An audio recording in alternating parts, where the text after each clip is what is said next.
Good afternoon, everyone.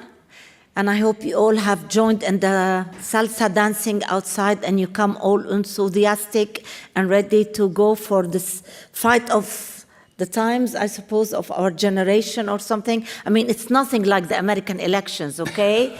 So rest assured, these two gentlemen just said hello, they shook hands, and everything is under control. So no worries. No calling names, nothing like that, okay? So this debate is actually a very, very interesting debate. It's quite a controversial subject. I did try to read through the notes because, as you all know by now, I'm not a scientist or a doctor or even somebody who is in a cancer society, rather a political journalist. So I tried to make sense of all the subject, and to be honest with you, I couldn't make up my mind. Because, of course, in my career, I'm all for debate, I'm all for negotiations. We all say we want to, solve all the conflicts peacefully. So let's hope we do this time. So, but we do have very interesting debaters on both sides of the equation. And let me start by telling you, we are actually going to, from the very beginning, to vote, and the voting is going to take place through the Congress application, and it is in the section of your. I think in the application, right? Yeah. Okay. Let me first, before the voting takes place, let me tell you very, very quickly that on my right, I have Mr. Todd Harper from Australia. He's the Chief Executive Officer, the Cancer Council of Victoria in Australia. Is that correct? Oh, God, that was a long one. And on my left, I have Mr. Gary Reedy, who's an American and who's going to be voting in a much more important thing very soon, and I hope to our liking. And also, he represents the other point of view, and he's the head of the American Cancer Association in the States. Okay, so I'm going to invite you to vote simply because we want to know your point of view before we give you some information. And then towards the very end, after the talk and after the discussion, we're going to have another vote. So please take your time to vote now. You have a few minutes, 4 minutes. Not good for you, Gary. Sorry. Like a challenge. Yeah, well, me too. So there you go. Okay, so it's plain and clear where people stand on this. I am personally confused because you read something about research telling you today you have to take 10 million vitamins in the morning. Actually, I have a cousin of mine who lives in the States and who has this tray that turns around, and I cannot tell you how many pills of vitamins he has. I take none. I'm claiming to be healthy, but we don't know. One day they tell you take all these vitamins, another day they tell you not to take. So I hope you're like me, very, very interested in hearing both sides of the debate. To you, Ted. Thank you very much.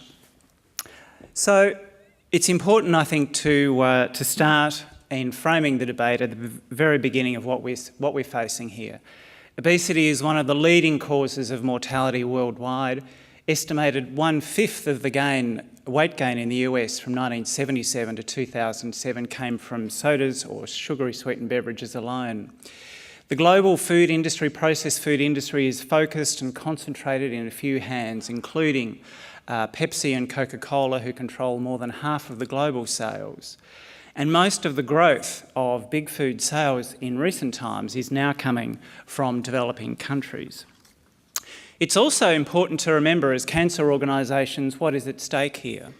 The World Cancer Research Fund focuses its attention on where we should be focusing our efforts, promoting fruit and vegetable consumption, and also avoiding the consumption of sugary sweetened beverages, maintaining a healthy body weight, and particularly avoiding energy-dense, nutrient-poor foods. Fundamentally, though, we are sectors in conflict. The private sector, if it's doing its job well, has a responsibility to maximise value for its shareholders. How does it do that? It does it by promoting increased consumption of its products. It wants to create appeal and demand for its very products often which the products that achieve the greatest return are those which are cheap, highly processed, energy-dense, nutrient-poor foods, which is fundamentally in conflict with our focus as public health organisations. So the question is, do we really trust big food, big soda to help us with our important public health work? Studies from the US and the UK have shown that over the last 20 years, fast food and snack portion sizes have more than doubled. In Australia, for example, my country, 35% of our energy now comes from junk food and sugary beverages. It's also important to remember, I think, that for every $1 US that the World Health Organization spends on trying to improve nutrition across the globe, $500 US is spent on promoting processed, unhealthy foods. So I think it's fair to ask, is this an industry that is really serious about obesity? The evidence tells us that we should be focusing our efforts on restricting marketing to children, taxing unhealthy products, including foods and soft drinks, and consumer-friendly labelling. These are the evidence-based recommendations, but they are not the priorities of the food and beverage industry. Their priorities are around responsible marketing to children, not restricting, and product reformulation. Coca-Cola, however, has been very helpful for us. You may be familiar with the recent Coke Leaks documents, which have showed very helpfully where Coca-Cola's priorities are and where their greatest fears are. For example, this table, which has been released recently, identifies, you'll see here, those strategies that have the biggest impact on the business as identified by Coke. 3 of those initiatives that will have a big impact I want to highlight to you. One is marketing to children 12 years and above. Another is nutrient profiles on products, and another is taxes. These are the initiatives, or amongst the initiatives, that Coke fears most. So the question is, should we be focused on working with Coke on their health priorities? Or should we, in fact, be focused on public health measures that even Coke admits will impact on their business? These documents have also identified how the organisation has been very active campaigning against the very initiatives that public health organisations should be and are focused on. The emails describe how Coca-Cola has been opposing soda taxes in Philadelphia, San Francisco, Richmond, Oakland, Watsonville, as well as opposing public health initiatives on nutrition at a state and national level. Internationally, those strategies have also included targeting the WHO and trying to defeat soda taxes around the globe, including the UK, France, Israel, and Bosnia-Herzegovina. Overall, Coca-Cola is lobbying against soda taxes in 14 different countries. These documents also paint a picture of an industry fighting a coordinated battle that includes public health policy on many fronts where it's trying to block the advance of policy, coordinating its messages, influencing reporters, debunking science, stalking social media influencers, building front groups to oppose public health measures, and lobbying heavily at government levels. This is an organisation that is prepared to spend whatever it takes to defeat health organisations.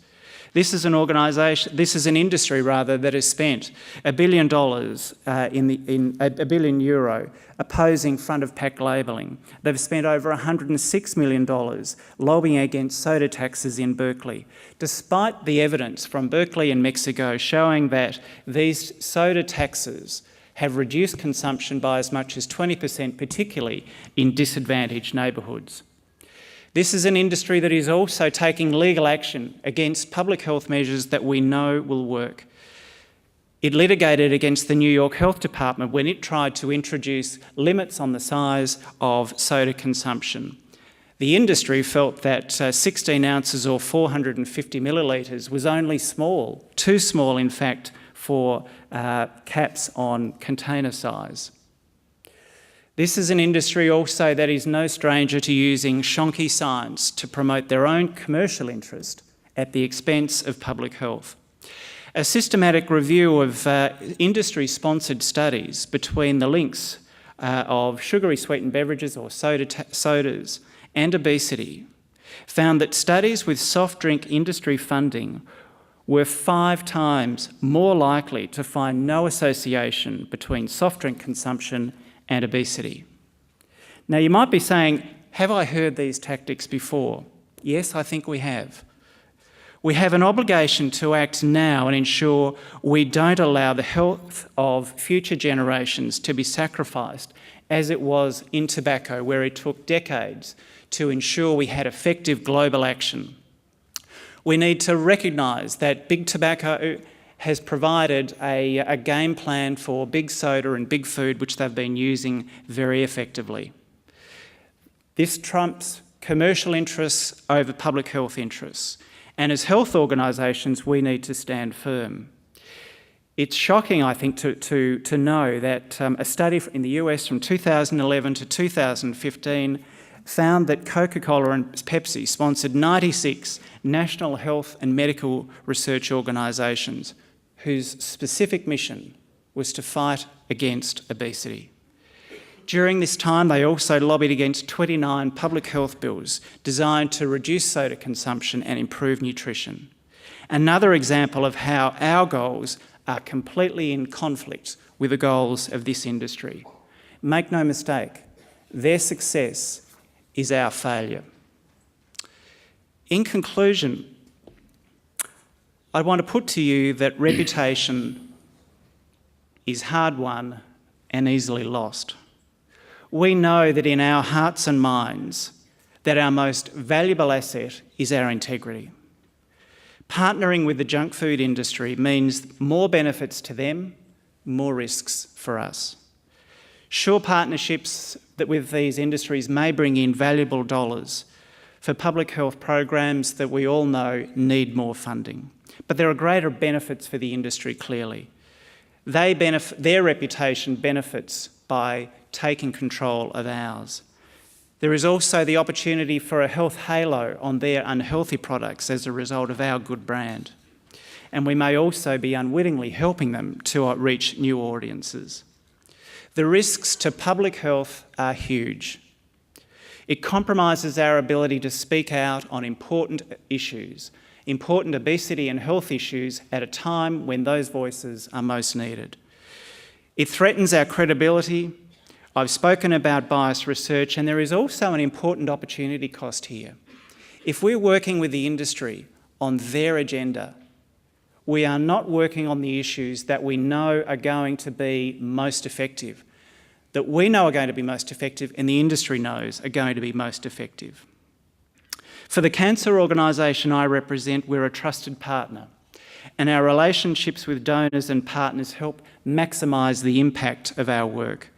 It is important for us to protect that reputation at all costs so that the public continues to trust and support our work. The question I ask myself is, do I trust my brand in their hands? Thank you. Thank you very much, Todd Harper. Thank you. I think you bring very interesting points to the debate. But you know, again, we need this. This is a business. It's a huge business. Whether we should fight it or partner with it to make it better, is it easy to get rid of these, big companies? I don't think so. So let's hear the other side of the equation, please. Thank you. So the title of our session today is Partnering with the Food and Beverage Industry, Too High a Price to Pay. So I'm here to argue that it is too high of a price to pay if we do not work with these critical partners. We can and we should partner with healthier brands and products to create meaningful change that supports consumers' ability to eat healthier diets. Now, we all know that overall dietary pattern is so important to achieving good health and preventing disease.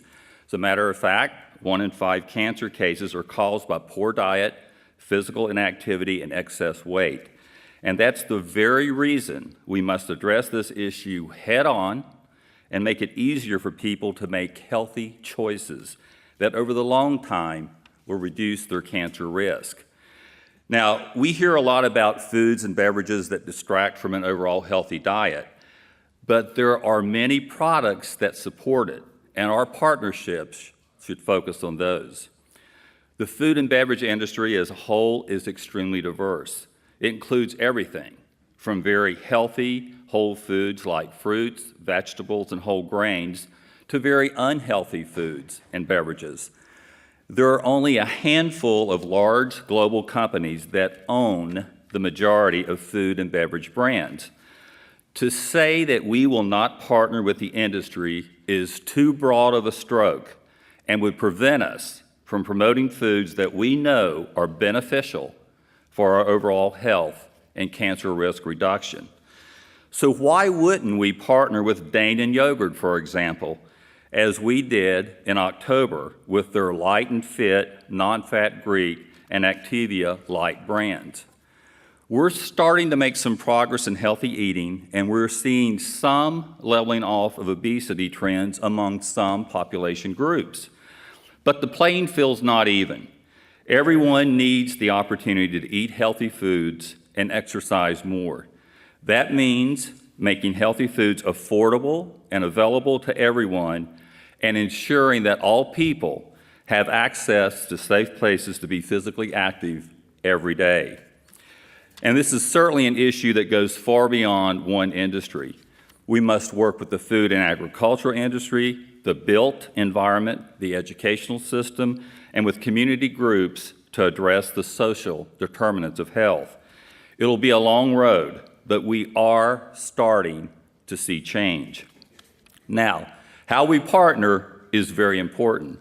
Relationships should be clearly defined, meaningful, evidence-based, and cannot have fundraising as the lead focus. Health organizations must keep their expectations clear up front and be transparent in and committed to their policies on these issues. We need to engage in partnerships that create meaningful change and help us advance our health and wellness mission. These can be public health interventions, but we need to work together to test different approaches to see how the public responds. Now, fundraising can be part of partnerships with the food and beverage industry, but if health organizations put money at the forefront, we can do more harm than good. Financial support from the industry should be used to create meaningful, demonstrative changes in the environment that reduce barriers to healthier eating. Now, NGOs can play a very unique role in helping to convince food and beverage companies that healthy production and healthy products are good business.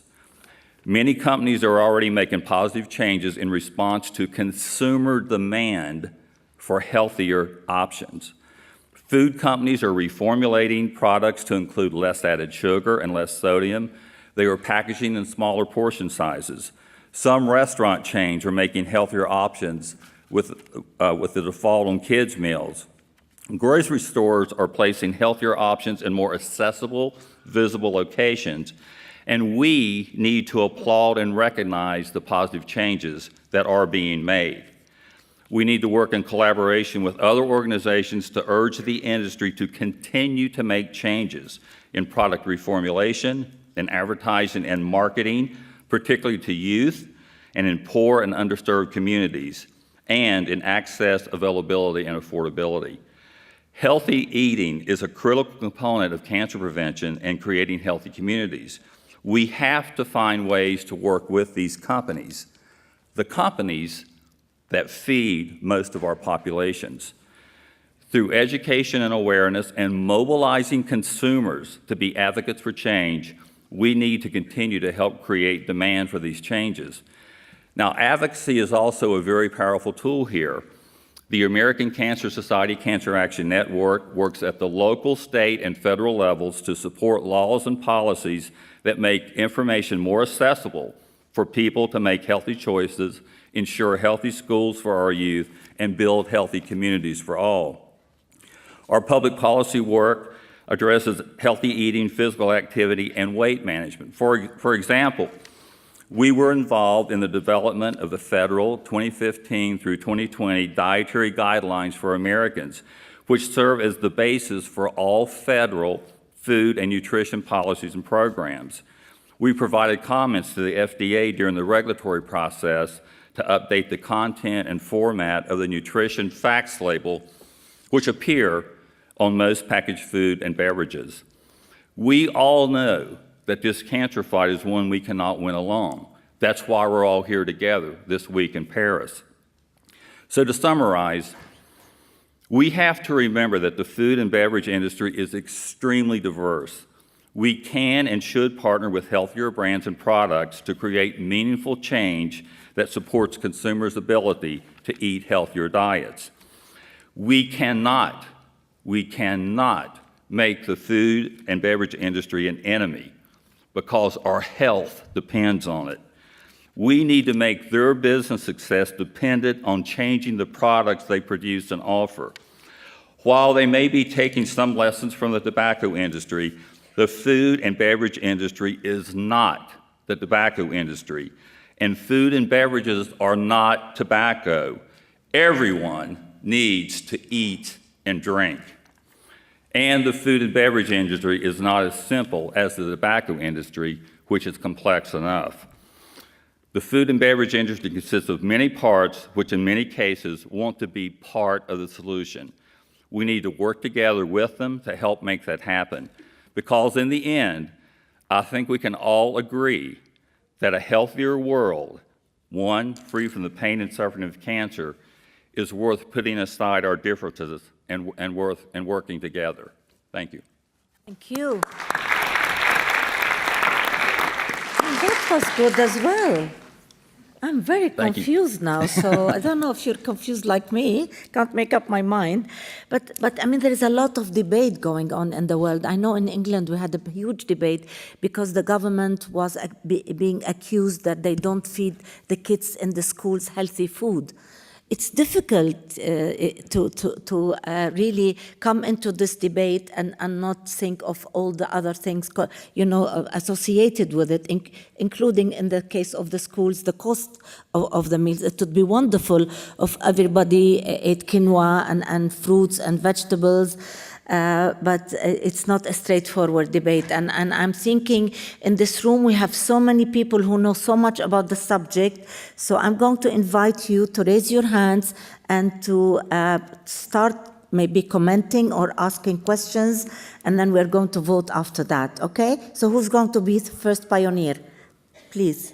Oh, good. Yes, you do need a microphone. Please state who you are, and if you have any interest in any business, let us know. Thank you. No, I have no conflict of interest. I'm Wendy Yared. I'm the director of the Association of European Cancer Leagues. We are a network of cancer societies from all over Europe. We're based in the EU. And it's very interesting because we have an example from Australia, one from the US, and if I can bring in an example from the EU now. We work at the EU level, and I'm actually involved in 2 different multi-stakeholder platforms that were created by the EU. One worked and one didn't, and they're both multi-stakeholder. And what do I mean by that? It means that these platforms have both industry and health NGOs involved. We have one that we pulled out of, and that is the Alcohol and Health Forum, where we were sitting around the table along with Breweries of Europe, along with Heineken, and it just didn't work because we could not see that they were committed to making sure that marketing to youth was not happening. So we all left as health NGOs unmasked from that platform. There's another one that works actually relatively well, and that is the EU platform on diet, physical activity, and health. And there, we're there with Coca-Cola, there with Mars candy bars, and then there's us. And as ECL, the European Cancer Leagues, we're the only, let's say, stakeholder that is representing cancer. Now, I have to say, we're a bit confused. I mean, sometimes it works, sometimes it doesn't, because I do agree with you in that if we have to work with them because we have to be part of the solution and discuss. But on the other hand, they're not always ready to be part of the solution. I've had meetings with Coca-Cola, and then it went nowhere because the reason why I accepted the meeting with them, because I said people will still buy Coke. So let's try to see what we can do. It went nowhere. I've had meetings with supermarkets, and because we also been commissioned by the European Commission to disseminate the European Code Against Cancer, and that the supermarket said, I'm sorry, we cannot disseminate these messages because we still have to sell our sugary drinks and our candy bars. So that also didn't work. So if you can give me an example of how do you then, talking to Gary now, what is your suggestion working with industry when they're not completely ready to work with us in forwarding the same goals? Yeah, Thank you very much, Wendy, for the European perspective. Thank you. Yeah, no, and thank you for sharing your perspective and your experience. And I think you answered your own question. You know, what we're debating here today is, should we partner with the food and beverage industry or not? And that was one of my main points, is we cannot say no to that we are not, because there are components of the food and beverage industry that are very willing to partner and want to partner and are good partners. There are others who are not there yet. But for us to just walk away with a broad brush and say, no, we're not going to do this as a cancer community is, I think it's very short-sighted. Thank you. Please. Yes, my name is Juan Rivera. I am the director of the Center for Research in Nutrition and Health at the National Public Health Institute in Mexico. And I would like to bring here the perspective of the low and middle income countries. If big soda and big food behave badly in developed countries, they do even worse in low income countries. The levels, for example, of nutrients that they apply in developed countries are completely different from the levels they apply in low-income countries, because maybe in their opinion we are low people, you know. But let me tell you, our institute is the one that developed the evidence for the package of policies that the Mexican government is applying against obesity. We developed all the evidence to design and approve the tax. The tax was approved despite the very strong opposition from the companies. They have opposed every single measure that the Mexican government is planning to apply. Regulations in schools to avoid children drinking sodas. Regulations in marketing, they oppose that. They oppose the front of pack labelings that are friendly and informative. And they have opposed the tax, as you can't imagine. We published a paper in the British Medical Journal in January showing the impact of the taxes on reduction in the intake of sugar-sweet beverages. And they immediately commissioned 2 different groups paid by industry that refuted the results. Fortunately, their publication has not been published and is not going to be published. It's really low quality. What I'm saying is that food industry started the fight. It's not a matter of allying with them. Partnering with this big soda and big ultra-processed food industry is endorsing them by association. Thank you very much. Another perspective from Latin America. But can I tell you, Juan, sometimes in countries where transparency is not very visible and these big companies own these big businesses, it's not easy to watch and see what they do and what influence they have on decision-making bodies like governments and presidents, etc. I don't know the case of Mexico. I'm just saying in general. Please. Hi, my name is Elena Matska with the NCD Alliance. I want to address... Sorry, where are you from? I'm with the NCD Alliance, and I'm based in Switzerland. Okay.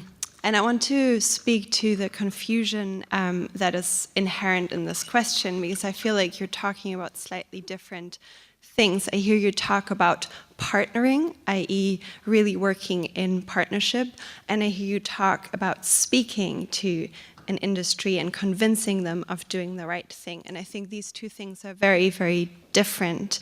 I don't think that, I believe that we need to talk to the industry around very clearly agreed parameters, mostly around implementation of evidence-based public policies, but I don't think that that means that we need to partner with them to do that.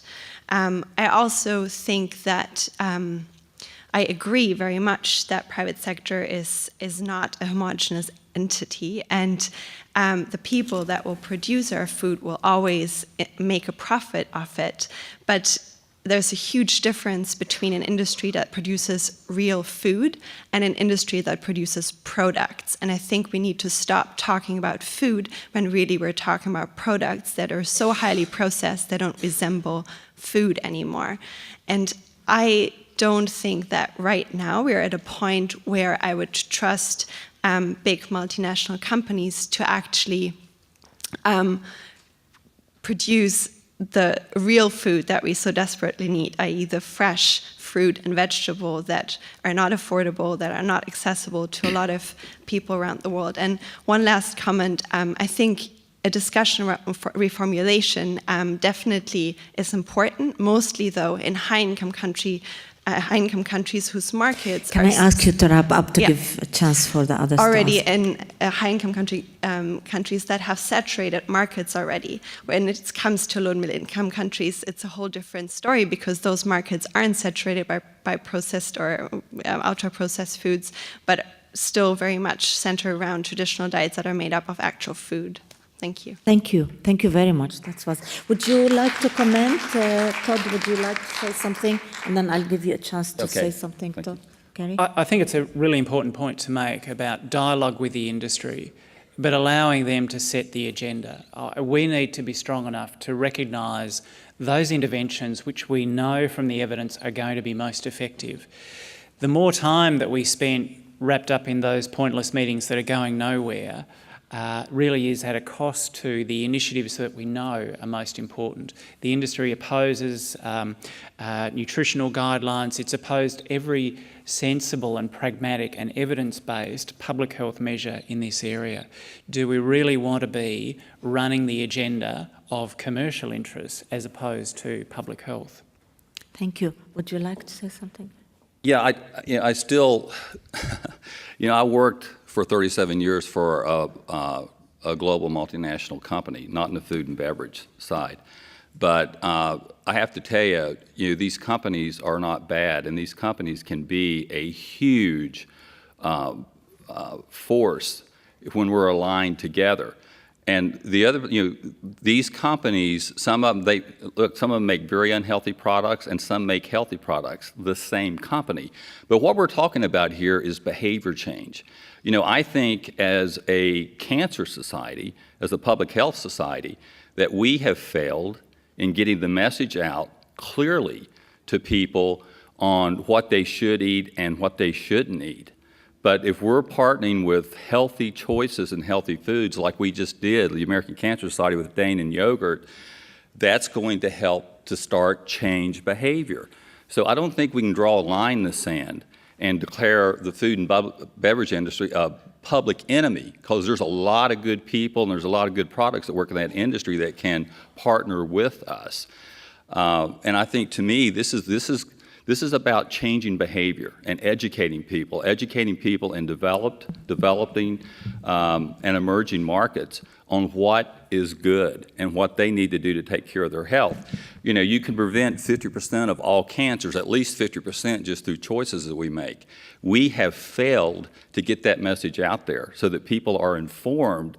So then when they're getting the marketing from the big bad food and beverage companies, they can make informed decisions on what they're going to choose and not. Sure. I think it's interesting for you both to remember as well that you actually are going to have each 3 minutes to wrap. Okay. Yeah. So, yes. Sorry, I'll come to you. Let's. Thank you, Annie Anderson, University of Dundee, and the Scottish Cancer Prevention Network. No conflicts of interest, and I just wanted to make some very sharp, short points. The first is that you can't outrun a bad diet. So exercise is important, very important for our health, but in terms of obesity, the focus must be on our food and drink intake. Secondly, food isn't tobacco. We do need food to exist, of course we do, but nobody needs sugar-sweetened beverages. Nobody needs very high energy-dense processed junk snacks. These are not essentials to our diet, and they can be compared to tobacco. And thirdly, how far do we trust an industry that says, yes, let's give a much wider range of portion sizes, offering smaller portions, but at the same time doing things like producing the double Mars bar or the triple Bounty or other snacks in mega sizes, whilst claiming that they care about portion sizes? Or food companies that say, we'll lower the sugar content of our product, but actually it increases the fat. Or that will increase the fruit and vegetables available, but actually at the same time increasing the amount of energy-dense snacks. So I don't think that we are in a position to work with a trusted partner in terms of cancer control. Thank you. Thank you very much for very, very interesting points, actually. I don't know how many of you know, but I also come from the United Kingdom together, and we have some of the highest rates of obesity in the United Kingdom in Europe, so we don't have very good news. Thank you for waiting. Please go ahead. I'm Eva, and I'm now working for the Cancer Society Finland, but maybe my comments have more to do with my past as a civil servant for the government. I think it's extremely important what Harper said about diverging agendas. And we know from pharmaceutical industry studies, we know from different studies that there's no free lunches. When you get money, you also give something. And you have to be very clear what you are giving. And I think that when we talk about partnering and dialogue, it's extremely important that you are very precise in what point of the process you are having the dialogue. So if you're having a dialogue, from the government point of view, if you're diverting from standard and norm making, then, like in the case actually, even if the EU platforms are working well, that's what happened. EU wasn't ready to set standards and norms, and it diverted it into platforms and kind of shame and fame mechanisms, which is extremely weak to start with. But if that's not possible, then you do what you can. But I mean, dialogue oftentimes, it's very important after you have kind of set your targets, you know where you're going. And then you may have to, with food industry, I believe you have to have a technical dialogue, how it is possible technically to achieve those technical points, but having the industry to set the targets, that is already you have diverted from your own agenda. And another important point that I found in Harper's speech is about, remembering that there are no free lunches. Where are you actually, what's the price of your logo? And what's the price of your reputation? And I mean, oftentimes you can have dialogue without putting your logo on. But if it's a logo that the industry wants, you may have to think why they want your logo. It might be for something else than you think. Thanks. Thank you very much. Thank you. I want you to answer maybe within your 3 minutes because we have some. Please go ahead. Can I just ask you to be concise and effective as possible to give chance for the others? Thank you. Good evening, everyone. Good evening, everyone. My name is Camilo Cupitre from the National Cancer Council, Malaysia. And there in Malaysia, we have already having this discussion. And one of the realizations that we came is that Malaysia is a country where at least 40% of the total food consumption comes from establishments that are not subjected to any kind of regulation regarding health, neither regarding sanitary norms, anything. So what we say is probably the real number is even higher than 40%. And if we say, if we don't work with those that are subjected to regulations and that at least we can somehow influence, we are taking ourselves out of the conversation. When you have that context where there is the big part of the food and beverage consumed comes from non-formal establishments, the only one way to influence is to work at least with the part that you can influence, that is the formal market and the formal companies. Thank you very Sorry, much. can I ask you something? Do you have information on the packaging in your country? Because I know in England we have that, but we're still actually struggling with because we need more information. Do you have useful information on the packaging of your foods? There is information, but could be better. Like, Sure. like right now, I'm studying in Denmark, and there the information in Denmark, the accuracy and the quality of the information that you get is higher. Like, I was surprised with the amount of information that you can find in Denmark. In Malaysia, we have regulations like that. Some information should be produced, but it still is very limited. I think we need to improve on that. Thank you. Thank you very much. Thank you. Thank you. Sorry, at the back. Can we? Here at the back. Yeah. Yeah. Sorry. Sorry. I'm Melissa Mialon. I'm a researcher here. Oh, sorry. We were The waiting light is also in my here, in my yes. eyes. I'm sorry. I can't. Sorry. I just see a shadow. I'm sorry. Yeah. So we are two here. Yeah. So would you like to come down? yeah. Perhaps because I can engage with you in a better way. Ladies first, and then the gentleman, and then yeah. Sorry. Thank you. Hello, I'm Melissa Mialon. I'm a researcher with the University of York, and I work in social science and public health on the influence of the food and beverage industry. But by training, I'm a food engineer, so most of my friends, they work for food companies. So Gary, you were talking about reformulation and the efforts of the industry, and I just wanted to add my point of view from the industry. And so I've never worked, I have no conflict of interest because I shifted to public health as soon as, I learned many things about the industry. Okay, good. So no conflict. I have just two examples. The first one is bisphenol A in baby bottles. Back in 2010 or 2011, we knew that it will be, we will have to change that in baby bottles, and that was the target for the industry. And we had thousands of chemicals that we could use instead of bisphenol A. And at that time, we were taught to use bisphenol F or other ingredients. And we know that there are also risks with other ingredients, but the public and public health advocates don't know the risk yet. So we could use these ingredients instead of another in the making of our baby bottles, and we would be we wouldn't have any problem with public health advocates for the next 10 years in baby bottles. So now you can see, I'm from France, you can see on baby bottles without bisphenol A, but there is something else inside. And we don't know yet the effect of these ingredients on health. The second example is portion size reduction. True, we know that that was something that public health advocates were advocating for. So that's what we did, and we realized that people felt less guilty with one small portion, so they could now eat maybe 2 portions of smaller packs. And we knew that, but public health advocates were happy with the smaller portions. So that's just two examples of what the industry do when they do healthier things, when we see them doing healthier things, but it might not be that healthy. Thank you. Thank you very much. The gentleman, please. Yeah, I just want to compliment a little bit about the comment that Juan Rivera from Mexico said. I'm Luis Manuel Encarnacion. I'm also from Mexico, no conflict of interest, and I'm the director of a civil society organization, and I'm also a member of several organizations, of coalitions of organizations, and we have really clear guidelines of not accepting money from big food and big soda, because that can represent a conflict of interest.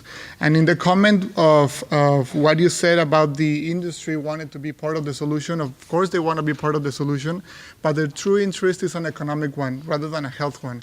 And they want to be part of the solution because they want to block the solutions that academics are proposing and that are part of international recommendations.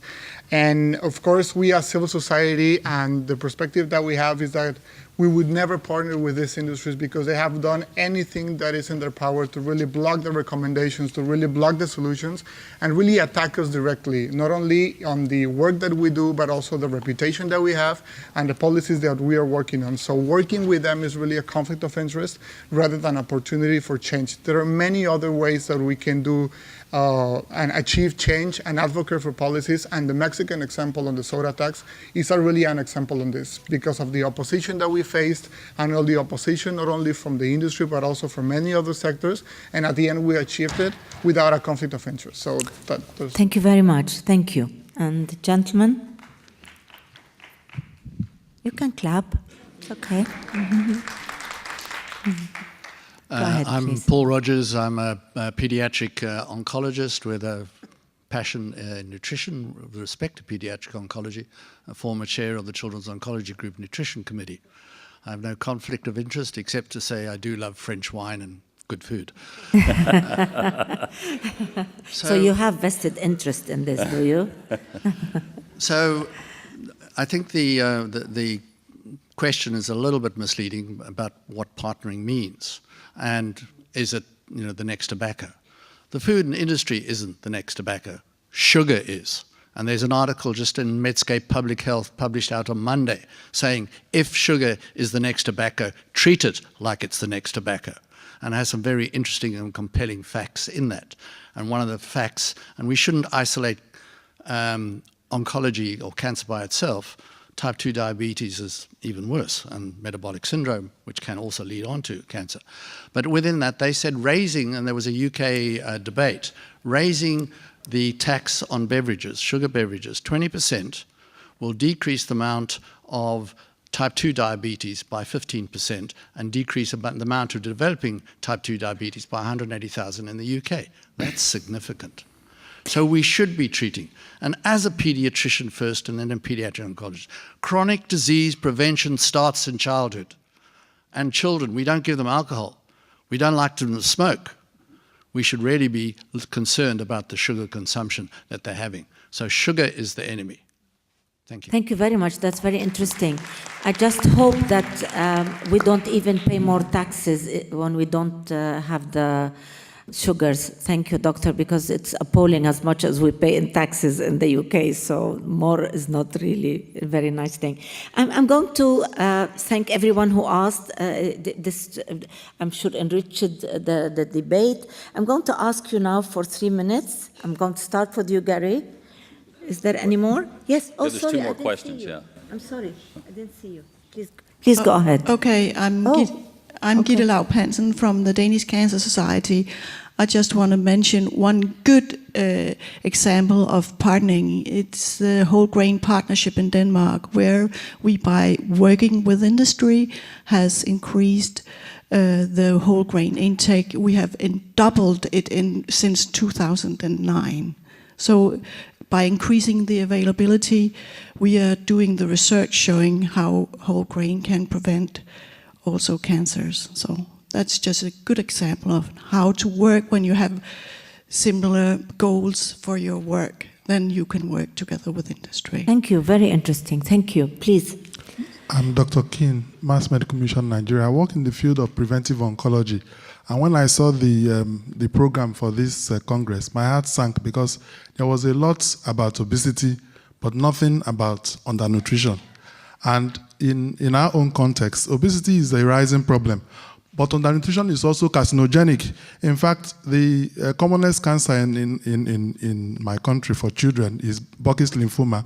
And the number one risk factor is malaria. But it's malaria in children who are malnourished. That's typically the children that are worse affected. And even cervical cancer, in many parts of Africa, cervical cancer is number one cancer, not breast cancer. And the reason is because of something to do with particularly the micronutrient malnutrition at that level.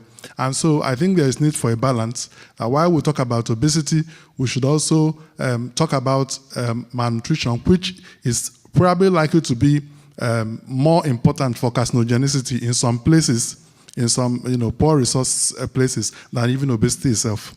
Thank you. That's really interesting because, malnutrition is not only the disease of the poor countries, but also all the war-ravaged countries, especially in the Middle East where I come from. So this is a very interesting point. Thank you for bringing it up. I'm going to have to wrap up because we're running out of time and we still have another vote. Let's see what's going to happen with the second vote, but I'm going to give you a chance to grab up. So I'm going to start with you, Gary, because we started with you, Todd, and then we will have our vote. Okay, please go ahead. Okay, great, thank you. 3 minutes. It won't take me that long. Look, this is a very controversial issue, to say the least, and no doubt about it, as we've seen examples here today, there are some bad actors out there in the food and beverage. Matter of fact, the examples that were used here today in the debate were, Coca-Cola and McDonald's. All I'm saying is Coca-Cola and McDonald's do not represent the entire industry. So I think, as I said before, I think we're painting too broad of a brush if we're saying that we should not partner with the food and beverage industry. As a matter of fact, there's been some examples shared here today from you of successful partnerships. So, I think, as I said before, this is about changing behavior. I absolutely agree that this is about, as children, what do we do? How do we change the behavior of our children and make sure that our children are eating properly and have proper nutrition, because that's going to follow them through the rest of their life. I can tell you from experience, we have had success partnering with the food and beverage industry and helping change behaviors. I think we have to be realistic in today's environment of what's going on. It's a convenience environment. It's not like when I was growing up. But we have to be where the people are and be there to try to influence their behavior. So we use our logo very, very carefully, and trust me, we debate it a lot before we use it at all. But to me, if someone sees an American Cancer Society logo associated with the brand, hopefully that's going to say to them, this is something that I should be eating. And maybe it will change their mind, to have that cup of yogurt versus having the Big Mac. But to me, it's worth the try, it's worth the risk. As I said before, we have to be very, very careful. And, and I really understand, trust me, I understand everything about the tobacco industry, and there are some parallels there. But, tobacco is the one product, if used as directed, will kill you. And that is totally different, from food and beverage, which we have to sustain ourselves. So I think that we should try to find ways to partner with the ones who are ready to partner and try to bring about that change versus drawing a line in the sand and, declaring him as public enemy number 2. Thank you, Kerry. I think you made your case quite clear. Has he changed your mind, Todd? Or are you still embedded in the same thoughts? Look, I want to thank Gary. It's been a great debate, but I have to disappoint him. He hasn't quite swayed me, but I have enjoyed the debate, and I want to congratulate Gary. I think Gary has made a really important point in those closing remarks about being prepared to draw the line. We need to recognise that this is a complex debate. But in complex debates, you don't get to walk away from making hard decisions. We need to draw that line. And the point that I'm making is where we draw that line, we need to be standing on the side of public health. If there is any doubt about the issues and the risks to obesity, we need to be standing on the right side of that line. I think it's also important to recognise that this is fundamentally an industry which is out to maximise value for its shareholders, out to maximise profits. And that's accepted, and that is, they're doing their job most effectively when they're doing that. I would contend, however, that the industry boardrooms that are not having discussions about how can we ensure that future generations are healthier. They're not having discussions around how can we make sure that obesity in 20 years' time is much less than it is today. The primary discussion which they will be having is how do we maximise profits? And one of the important arguments that we've heard about today is around reformulation. My suggestion to you is that that is happening in response to what is happening in the broader community. Because of the efforts of health organisations highlighting the risks of diet and unhealthy foods, that is putting the industry on notice that it needs to reformulate. It's creating consumer demand for healthier products, and industry is simply responding to that demand. We need to be taking the leadership role, not the partnership role with industry. We need to be taking the leadership role that prioritises public health, because we know that those measures that are going to be most effective for public health, nutritional guidelines, banning junk food marketing to children, soda taxes, These are not the strategies that industry is going to support, and in fact they will spend whatever it takes and use whatever court it takes to oppose those measures. In the next few years, this area is going to become increasingly complex for cancer organisations. Trust is going to be critical. More than ever, the community needs to hear from responsible cancer organisations about clear evidence-based information and also what leading cancer organisations are doing to protect the health of future generations. In 20 years' time, as cancer leaders, we need to be identifying now, were we on the right side of the debate? Did we take the stand that we should have taken when we had the opportunity? As I said in my discussion earlier, reputations are hard won and easily lost. The burden now is going to be for future generations and in low to middle income countries where all of the growth for big food, big sugar are going to be. We need to be taking actions now that ensure that people can have trust in what we say, they can have trust in who we partner with, and they can be assured that we are going to be tackling those public health measures that the evidence says we should be focused on, not taking the road that is charted for us by industry. Thank you very much. Thank you, Todd. I'm going to ask you to vote, please, and vote quickly. We're sort of running out of time, so could you kindly, may I ask you to vote, and then we will see the results of the vote and who won.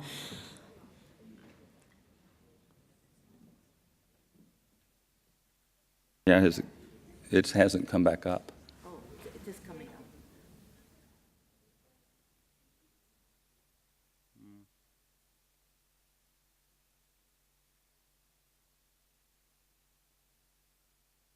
You need to vote, Gary. Look at it. Yeah, I know, but I can't.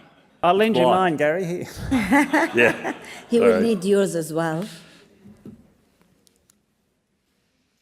Yeah. Okay. I think it's pretty clear from the voting where the debate has ended. We are a pretty democratic institution in this place, and I think this has been a very informative, very interesting debate, and may it continue, of course, and I'm sure it's going to continue vigorously. And I wish you a very rest of the day, beautiful evening, and enjoy yourselves. And can we please thank Mr. Todd Harper and Mr. Gary Reedy. Thank you very much.